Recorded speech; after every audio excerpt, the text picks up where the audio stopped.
Salut tout le monde. Ça faisait un moment qu'on s'était pas retrouvés pour parler de cinéma sur cette chaîne. Il y a un nouveau décor, vous avez vu.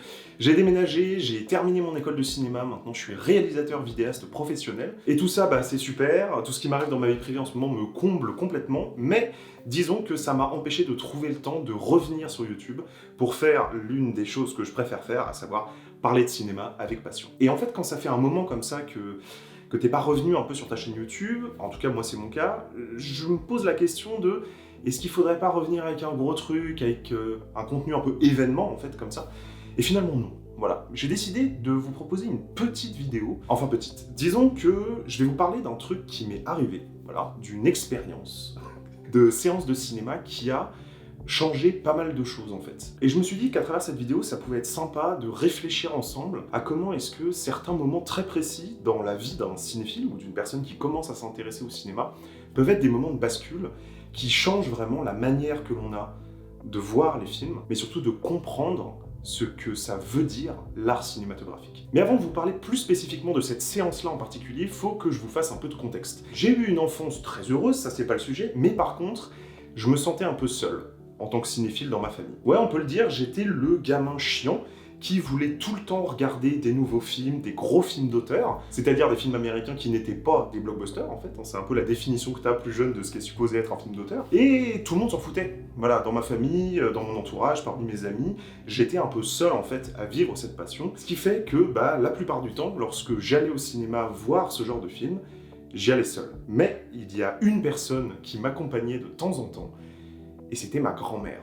Parce que ma grand-mère, elle est cinéphile. Et donc, quand elle avait le temps, elle aimait bien venir avec moi, voir les trucs que personne d'autre voulait venir voir avec moi. Et en fait, très souvent, quand on allait voir ces films, voilà, des films français, parfois des films iraniens, bref, tout un tas de métrages, en fait, qui étaient proposés dans le cinéma municipal de la ville où j'habitais à l'époque, et en fait, souvent, on consacrait tout l'après-midi, en fait, à se voir, on allait au cinéma, et puis ensuite, on allait boire un verre, on allait dîner, on allait prendre un café pour discuter du film. Et donc en fait, très vite dans ma formation de cinéphile, voir des films, ça voulait dire d'une part les voir avec des gens, qui est un truc d'ailleurs que j'ai gardé, j'aime pas trop aller au cinéma tout seul, même pour aller voir des trucs hyper obscurs et tout, j'essaie toujours de trouver quelqu'un ou d'essayer de convaincre quelqu'un de venir avec moi, parce qu'en fait j'ai été éduqué au cinéma comme ça, par la discussion qui suit un film. Et forcément, quand tu vas voir un film avec ta grand-mère, quand t'es plus jeune, et que vous parlez du film après, c'est génial en fait, parce que certes, évidemment, on est de la même famille, on se connaît relativement bien évidemment, mais on n'a pas le même âge. On n'a pas le même âge, ce qui veut dire qu'on n'a pas évidemment le même vécu, et surtout qu'on n'a pas grandi à la même époque. Et donc, on n'a pas les mêmes références. Ce qui veut dire qu'en fait, nos discussions, c'était un entrechoquement de subjectivité complètement génial en fait. Et moi, évidemment, ce que j'adorais, c'était prendre ces discussions et en fait les transformer en débat, c'est-à-dire vraiment essayer de trouver des arguments pour valoriser le fait que non, ma vision n'était pas que générationnelle et que liée à des choses que j'avais vues, mais que j'avais des vrais arguments pour défendre le positionnement que je pouvais avoir sur un film. Et maintenant que j'ai un peu grandi, je regarde le moi de l'époque avec une certaine condescendance, parce qu'évidemment, le jeune Dex de l'époque, il adorait le débat autour du cinéma, mais en fait, lui, ce qui l'intéressait dans le fait de trouver des arguments et de défendre sa vision d'un film, c'était d'avoir raison. Parce qu'en fait, on est tous passés par là, quand on est jeune et qu'on est cinéphile, quand notre goût cinéphilique se forme, que notre palais pour découvrir les saveurs du cinéma se construit, on apprend le cinéma avec le goût institutionnel. C'est-à-dire qu'on va considérer que ce truc-là est un chef-d'œuvre, parce que tellement d'autres gens disent que c'est un chef-d'œuvre, donc pourquoi est-ce que ça ne serait pas le cas en fait? Et évidemment, ce parcours-là, le fait de revoir les classiques, il est essentiel dans la construction d'une cinéphilie, mais ça peut très vite avoir tendance à fermer le regard. Non seulement parce que ça cloisonne et ça établit de fait l'existence supposée d'un bon goût et d'un mauvais goût en termes de cinéma, mais surtout parce que, à force de se référer à un goût qui existe déjà, qui est préétabli puisqu'il est institutionnalisé, ça nous laisse croire qu'il pourrait exister une forme d'objectivité en art. Et vous vous en doutez, j'étais jeune, j'étais con, j'adorais le cinéma, j'adorais avoir raison, j'adorais parler, j'étais 1000 fois plus prétentieux que maintenant, contrairement à ce que les apparences peuvent laisser croire. Donc forcément, j'étais un petit con insupportable. Et la séance dont j'ai envie de vous parler, c'est le moment où j'ai grandi en tant que cinéphile. C'est une séance très particulière, autour d'un film très particulier, qui m'a fait comprendre énormément de choses, tant le film que la discussion que j'ai eue avec ma grand-mère à son propos après, et qui m'a fait accéder à une forme de maturité. Disons simplement que je n'ai plus été capable de voir les films comme avant après ça. Je vous raconte tout ça. Nous sommes à l'époque en 2015, et Paolo Sorrentino vient de sortir un film qui s'appelle Youth. Et moi déjà à l'époque, alors pas pour les mêmes raisons et pas avec les mêmes arguments en tête pour défendre mon amour pour son travail, j'aimais déjà Sorrentino. Et donc bah forcément, on se rend vers notre petit cinéma de quartier pour aller voir le film ensemble. Bon, il y a eu un moment de doute quand même quand elle a vu cette énorme paire de fesses sur l'affiche, et elle s'est posé la question, mais finalement on y allait ensemble. Et les anecdotes concernant cette séance, elles commencent dès l'arrivée au guichet, puisqu'en fait, à ce moment-là, le guichetier, qui donc nous vend les places de cinéma, à l'époque c'était des humains et non pas des bornes automatiques qui faisaient ce genre de choses. Mais bon, tout ça n'existe plus vraiment, à part dans les cinémas d'art et d'essai qui crèvent la gueule ouverte grâce aux politiques culturelles gouvernementales. C'est pas le sujet, donc je reviens à notre rencontre avec ce guichetier, et puis voilà, donc il regarde ma grand-mère, il me regarde moi, et il dit... Il est quand même gentil, votre petit-fils, de vous accompagner voir ce film, hein. Ça montre qu'il vous aime vraiment, parce qu'à mon avis, ça va pas beaucoup l'intéresser. Je continue de penser que c'est un peu bizarre de dire ça à un client, mais tu vois, déjà ce truc-là, ça me fait dire que cette séance va pas être comme les autres. Et donc, eh bien, on s'installe dans la salle, le film commence, et là commence vraiment à germer la graine, qui était déjà plantée, de mon amour pour le cinéma de Sorrentino, qui n'a fait que se confirmer par la suite, y compris d'ailleurs avec son tout dernier, La Mano d'Idio, qui est un super film. En tout cas voilà, je trouve, je vous le recommande. Et Youth, eh ben, c'est un peu, je dirais pas l'acmé, mais en tout cas une actualisation assez sublime de tout ce qu'on peut adorer chez Sorrentino. La poésie absolue des cadres, une maestria technique qui flirte avec le baroque sans jamais y tomber, et puis surtout, cette espèce de pessimisme méditatif sur le sens de la vie, et puis surtout la réflexion assez géniale, je trouve, qu'il fait autour de cette question, quel est le sens de la vie, et la manière dont il nous fait voir à quel point on essaye de le combler, ce vide, à travers tout un tas de choses vulgaires et artificielles, qui ne sont au fond qu'une succession de divertissements, comme disait Blaise Pascal, parce que oui, on cite Blaise Pascal sur cette chaîne, afin de vainement tenter de combler le misérabilisme de notre existence. D'ailleurs, vous permettez, on revient au sujet de la vidéo juste après, mais j'en profite pour régler mes comptes avec tous les détracteurs absolument imbéciles de Sorrentino. Entendons-nous bien, vous avez le droit de ne pas aimer Sorrentino, mais il y a des bonnes manières de ne pas aimer Sorrentino, et qui consistent tout simplement à comprendre ses films avant de les critiquer.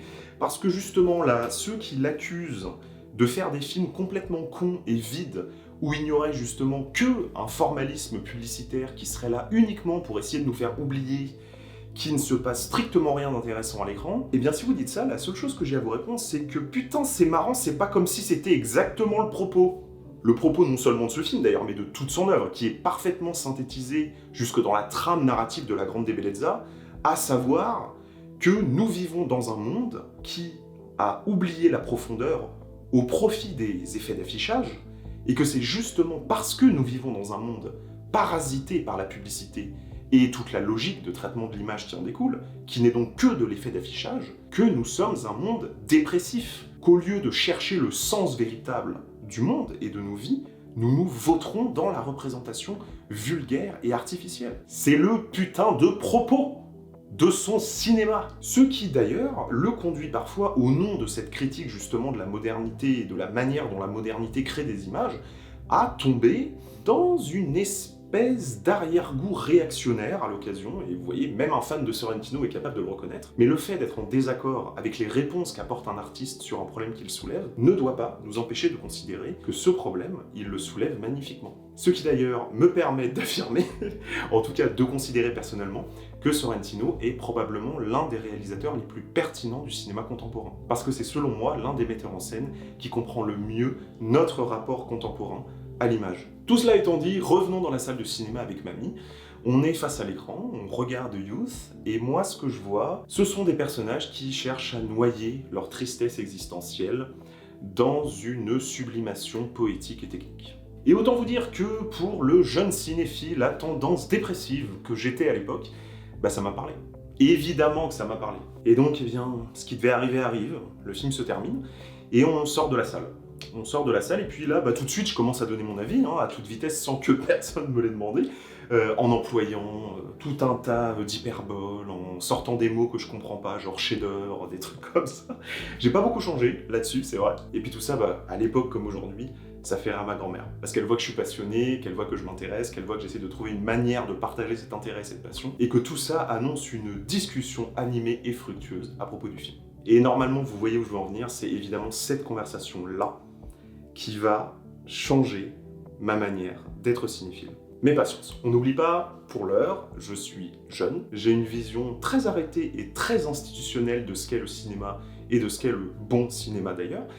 Et donc, eh bien, lorsque je commence à évoquer mon amour pour le film, je ne parle que d'un seul truc, qui est le truc dont tous les jeunes cinéphiles parlent sans vraiment comprendre ce que ça veut dire. Je parle de forme. En tout cas, de forme telle que je comprends ce concept à l'époque, parce que maintenant, évidemment, je sais très très bien que ça n'a pas de sens de parler de la lumière, des plans, de la machinerie, de l'exécution technique, indépendamment de l'utilité de ce bel ouvrage dans la construction d'une narration et d'un tempo narratif. Tout ça, maintenant, je le sais. Mais à l'époque, j'en ai pas la moindre foutue idée. Je dis que je trouve que les plans sont très très beaux, je dis que je trouve que c'est très très bien cadré, que la lumière est magnifique, que c'est vraiment cette beauté formelle-là qui m'a plu, alors qu'en fait, en réalité, maintenant je le sais, parce que j'ai revu le film, que ce qui me touche vraiment dans Youth, c'est quelque chose de beaucoup plus intime, de beaucoup plus personnel, qui se déploie en fait, en silence, dans la narration, entre les personnages, que c'est l'histoire et les non-dits qui sont puissants dans ce film. Même si évidemment l'exécution technique c'est hyper important dans un film et que ça me plaît toujours autant dans Youth, j'avais pas accès à cette complexité-là à l'époque. Et d'ailleurs, ma grand-mère, quand je lui parle de tout ça, ça la fait marrer. Et en fait, au bout d'un moment, je me rends compte que les arguments, qui en fait n'en sont pas, parce qu'on est juste en train de discuter, il n'y a pas de débat à avoir sur l'amour personnel qu'on porte à une œuvre, mais ça encore une fois, je suis trop jeune pour le comprendre à l'époque, je vois que les arguments que je donne lui passent complètement au-dessus. Que ça ne l'intéresse pas. Qu'en fait, j'ai l'impression que ce qui est central pour moi dans la réussite d'une œuvre, à savoir son accomplissement technique et narratif, elle s'en fout royalement. Et donc, moi je suis un peu circonspect, tu vois, je me dis, tu me dis que t'as adoré le film, mais apparemment la question de la réussite technique du film t'ennuie, donc dis-moi ce qui t'a plu à ce point-là en fait. Si c'est pas les trucs que moi j'évoque et qui sont objectivement ce qui est important à juger dans une œuvre. Et là, elle commence à me parler d'éléments qu'à l'époque je suis pas encore capable d'identifier comme le cœur d'une mise en scène accomplie. Elle me parle de la justesse des éléments anecdotiques, qui sont pas des éléments qui sont importants narrativement, qui sont soulignés par la mise en scène, mais qui sont là pour donner en fait de la texture. Je sais pas vraiment si texture c'est le bon mot, mais c'est vraiment l'idée que tous ces éléments qui sont disséminés pour faire vivre le monde à l'écran. Et donc elle me parle par exemple de cette scène où il y a deux personnages qui dînent sans se parler. Parce qu'en réalité, ça fait tellement longtemps qu'ils sont ensemble que le silence ne les dérange pas. Et puis elle me parle d'un autre dialogue où il y a un personnage qui n'arrive plus à se rappeler d'un détail parce que ça fait plus de 40 ans que c'est arrivé et que la mémoire, au bout d'un moment, elle fait le tri. Et puis elle me parle de ce truc qui pour moi est une blague dans le film et qui, elle, l'a vachement marqué en fait. Elle me parle de cette scène où les personnages se disent « Est-ce que tu as réussi à pisser aujourd'hui ?» Et elle me dit « Tu sais, quand tu vieillis, pisser devient un sujet. » Et elle me dit qu'en fait, tous ces éléments-là, en fait, tous ces petits trucs-là qui évoquent la vieillesse, c'est vraiment ça pour elle qui est la réussite absolue du film, parce qu'en fait, c'est tellement juste.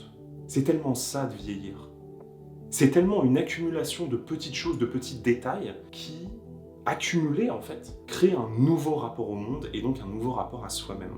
Et le film, pour elle, a su magnifiquement saisir ça. Ce que je comprends en fait à ce moment-là, c'est que ce qui, elle, l'a bouleversé dans le film, c'est que Youth a réussi à saisir ce que ça fait matériellement, physiquement, psychiquement, de vieillir en fait. Et que le point de vue qui est donné par Sorrentino là-dessus, sur le processus de vieillesse, qui est évidemment un point de vue un peu empli de regrets, mais c'est pas un point de vue qui est négatif en fait. C'est un point de vue qui est aussi là pour souligner la beauté de cet état. Et elle, en tant que femme, qui devient forcément de plus en plus âgée, ça l'a touchée, mais intimement en fait. Elle s'est reconnue dans ce qui était montré à l'écran. Et donc la conversation continue, on finit notre verre, on finit notre dîner, je sais plus exactement ce qu'on faisait après. Et puis elle me raccompagne, parce que, encore une fois, elle est formidable.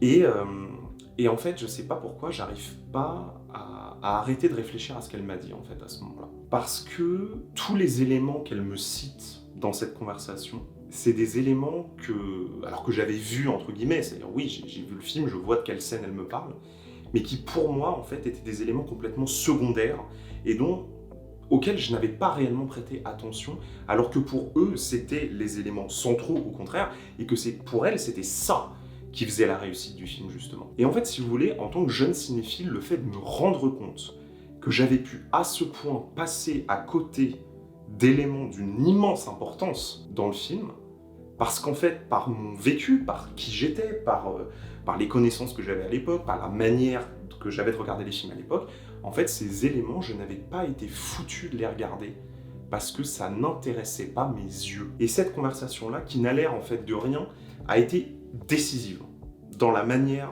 que j'ai eu de regarder les films après, dans la manière dont je suis devenu cinéphile, à ma manière. Parce que si vous voulez, j'ai compris à ce moment-là que si on cherchait l'objectivité, si on cherchait la reconduite de codes dont on savait par le goût institutionnel qu'on avait appris que c'était des choses qui étaient aimables, entre guillemets, qui devaient être considérées comme qualitatives, en fait, on croyait regarder un film, mais en réalité, on cloisonnait notre regard pour ne voir que ce qu'on nous avait appris qu'il fallait voir dans un film. Non seulement ça cloisonne le regard, mais surtout, en fait, ça produit un effet qui est hyper insidieux. On ne se met plus à regarder un film, en fait, comme un monde qui s'ouvre à nous, mais au contraire, on cherche des trucs très précis. Des trucs qu'on est conditionné à voir, qu'on est conditionné à remarquer, et c'est uniquement ça qui se met à nous intéresser, et non pas l'œuvre. Et je vais même aller plus loin, je pense que le fait d'arriver face à un film, ça c'est un truc que je pense maintenant, du coup, grâce à cette conversation, le fait d'arriver face à un film avec un tel regard, en fait, en sachant déjà ce qu'on veut y trouver, ça nous rend indisponibles au film. Parce qu'en fait, regarder un film, c'est comme rencontrer une personne. Quand on regarde un film, c'est comme si on apprenait à connaître quelqu'un. Et donc, on se rend disponible, en fait. On cherche pas des éléments très précis, en mode, alors attends, moi je ne parle qu'aux gens qui ont des cheveux bruns et des trucs comme ça, non. Et donc cette idée-là, en fait, l'idée qu'un film, ça se rencontre dans toutes ses aspérités, y compris dans ses éléments les plus anecdotiques, c'est aussi quelque chose, en fait, qui a complètement changé mon regard sur la question de l'identification. Que, en fait, l'identification d'un spectateur par rapport à quelque chose qui se déroule à un écran, que ce soit une émotion, un personnage, une situation, c'est une part non négligeable de notre amour subjectif pour une œuvre en réalité. Et bien en fait cette conviction-là, ça a aussi changé la manière que j'ai eu de parler de films avec les gens. C'est-à-dire que maintenant, à la suite de cette conversation-là, justement avec ma grand-mère, lorsque je parle de cinéma avec quelqu'un, je veux pas débattre de cinéma en fait. C'est pas ça qui m'intéresse. Ce qui m'intéresse, c'est quel film la personne que j'ai en face de moi a rencontré. Et qu'est-ce que ça dit de cette personne. Parce que lorsqu'on parle d'un film avec quelqu'un d'autre, que l'on défend des choses que l'on y a vues, qui nous ont plu, qui nous ont déplu, en fait, on est en train de partager sans s'en rendre compte la manière dont notre subjectivité, notre vécu est entré en contact avec le film. Donc maintenant, vous saurez que si je vous demande quel est votre film préféré, c'est pas du tout que vos goûts en cinéma m'intéressent, c'est que vous m'intéressez. Et que l'une des meilleures manières pour un cinéphile de rencontrer d'autres personnes, c'est d'écouter la manière dont un film a pu les percuter, singulièrement. Merci à tous et à tous d'avoir regardé cette vidéo. N'hésitez pas à me dire quels sont les films que vous avez aimés récemment, que je puisse voir ce que ça dit de vous. Et puis on se dit à très vite pour parler de cinéma sur cette chaîne. Salut tout le monde.